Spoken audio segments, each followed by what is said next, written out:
Good morning, traders. It is Thursday, October the 17th. Looking at the charts today, we got some interesting price action taking place, and we've got looking at the what's going on in the news this morning. It looks like Brexit has a deal being reached, and now it's on to the next phase where can that deal be passed in the preliminary vote. So we're seeing some big movements in the currencies this morning across the board. The dollar is down very sharply. Most of the other currencies are trading higher. So overall, money is flowing out of the U.S. and back into the other currencies as a safe haven play. They're feeling more confident to move back into their own currencies. So that's really starting to move the market this morning. And we'll touch on it in a minute, how it's affecting gold or not affecting gold more like. But let's look at the equities markets first. Now we got two charts. I'm going to be playing with the format of the videos a little bit and potentially trying to share the short-term view and cycle projections on the 30-minute chart and also the larger view on the daily chart. So let's take a look at let's first look at the short-term chart here on the left. More or less, we've gone from a orange-red market over here, which means the bias was to the downside, and then it turned orange from red right up here, meaning the market is now more or less on a buy signal or an uptrend. And we've got our short-term cycle analysis and forward projected price bias indicator on here. Now, how that works is simply it's taking the most active cycles in the market and it is blending them together to say, okay, the overall cycle in the market is we've got a longer term cycle. Within that cycle, we've got a whole bunch of shorter term cycles oscillating through there. And that's how you get these kind of overall peaks and troughs in this indicator. Now, when the indicator is pointing down, it means the market should be trading sideways or lower when you're in an uptrend. So don't expect a pullback to be too significant in terms of price when the trend is green. What we're looking for are kind of standout lows in the market, and that's when the market should be loaded and ready to have another pop and rally. So overall, today it's showing that we should see, now this is only regular trading hours, so we're not seeing pre-market right now, but more or less it's pointing to higher prices today or for at least half of the trading session, which makes sense based on the news with Brexit. The equities are trading up 1/4 or 1/3% depending on the index, so they are trading higher up near these recent highs from 2 days ago and yesterday's highs. Overall, though, it looks as though we could see that fizzle back out a little bit or trade sideways because of our downward bias over the next session and a half, 2 sessions. And again, this is a news-based pop in price today. Not that it's very big, but news typically fades back down. Now, if we go and zoom into our daily chart, you can see we're struggling here getting up into this upper resistance zone. Overall, we still have our cycles pushing to the upside. We could see price extend and continue to go higher. We do have a lot of resistance through this area, through these previous highs. We've got this falling trend line, so we could start to see that top out and struggle. And if we zoom forward in time here, we can see the overall cycle analysis is pointing to the market stalling out probably next week or potentially later this week on Friday. And then we could start to see things become under pressure. Doesn't mean the market is going to sell and break down. This is just a cycle bias, meaning price could hold its ground very well here into a bull flag up at this resistance area, and then when the cycle bottoms, we see an explosive breakout and move to the upside. So you never know how the market is going to react. We are stuck in this pattern here. It's just important to know what the cycles are doing. If we can break to the upside over here, then we're going to see a really significant potential run and rally in due time. But the market could very easily roll over and come back to the lower end of this range. It's been oscillating through this area, and I do feel as though we'll see it consolidate, maybe trade sideways somewhere in here or come to the lower end of the range. And whichever way it breaks out of this pattern is going to be very significant. And we had this little range right through here over the last couple weeks, and then of course we popped and squeezed higher. Not a whole lot of upside potential there in terms of where resistance starts, which resistance is right across here. We got a lot of candle highs here. We've got all this little mini topping formation trading above there.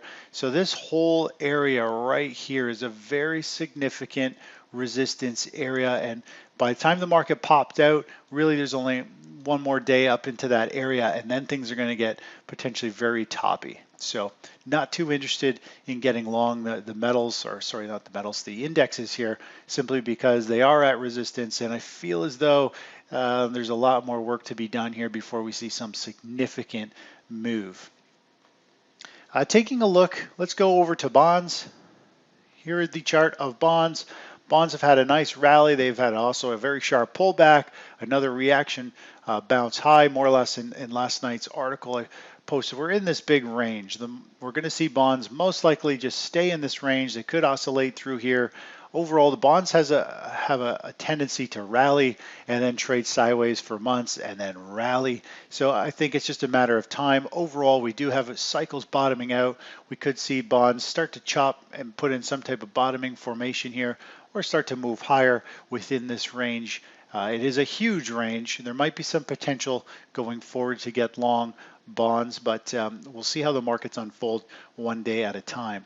Now, if we look at the short-term analysis of bonds, they went from being an upward bias. We ended up getting in actually over here where the market changed direction. It went from a negative trend to orange, which means it's starting to change. We got long and we ended up getting out, I think it was on this day, right at the high. We got out with our first target. This was a first significant resistance area based on previous momentum. That is where the market would find first resistance and the most likely to roll over. That's why we put our stop there. Or not our stop, our first target, and then that got hit. And as soon as our first target is hit, we always move our stop to break even to our entry point in case price rolls over, and it did, and we ended up getting closed out of that trade for a small gain. Obviously, we were looking for follow-through buying, but it didn't happen, and you can't count on it. So that's why you've got to make sure you always take partial profits at your first target, move your stop up, because the market always has a way of trying to take a winning trade and turning it into a loser and pushing your threshold, and you'll panic out just before it potentially reverses to the upside. Now, if we look at the cycle analysis, it shows bonds not any real significant of an overall upward bias, but overall we are seeing it. It looks like it's trending higher, and it's going to be a little choppy in the market today, set to move a little bit lower, and it is trading lower in pre-market based on the analysis here. And we'll see how it starts to unfold. But you can see it's turned to a downtrend. It's red bars. We're going to be looking for some type of slow reversal to the upside to maybe get long bonds down the road. Taking a look over at gold. Gold is relatively flat on the session. Overall, considering the dollar, how strong the dollar is down the last 3 or 4 sessions, there has been no life really in the precious metals. A little pop there yesterday, but again, still clearly in a downtrend. Our cycle analysis still shows that we've got potentially another downward swift move in gold, or downward bias for gold before it starts to put in some type of bottom. So we look like we're 1, 2, 3, 4, 5, 6, 7, 8, 9. Well, roughly 2 weeks worth of trading days away. So 2 weeks, and we could start to see a bottom potentially form in gold, unless there's some news, obviously, that sparks things a little bit earlier. Looking over at gold miners, this is a mix. This is the SIL, the GDX, GDXJ divided by 3.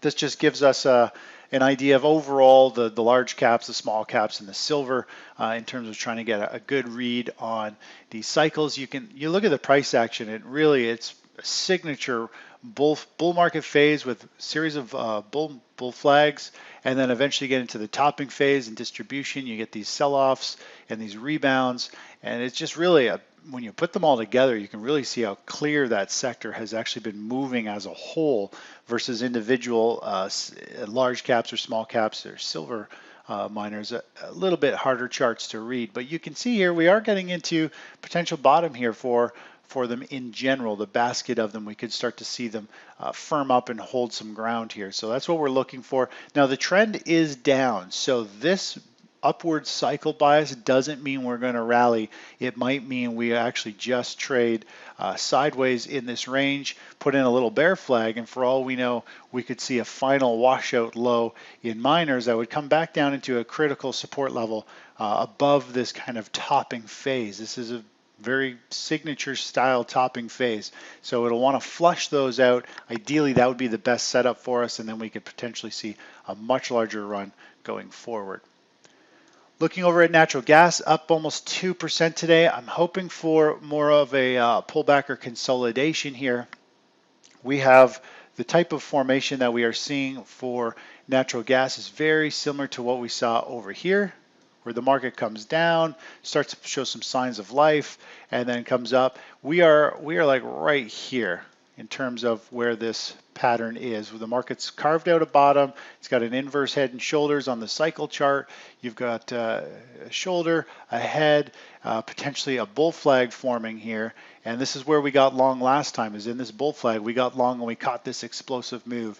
So that's where we're at. Ideally, I was really hoping this morning it was going to continue to pull back and trade sideways here because I do like it at this point, but it still shows we still have 2 or 3 sessions that we could get a pullback or sideways pause here for us to get in. I don't like to jump in after it's had a nice 2% move on the day already.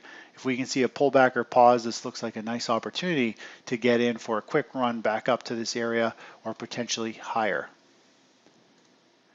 Looking over at crude oil, down 0.5% this morning. Overall, looking at the charts here, crude, it's got short-term bias, got an upward movement, but again, keep in mind the bars are red, so any upward movement could be very muted at this point. So we could just continue to see crude oil kind of flag out here.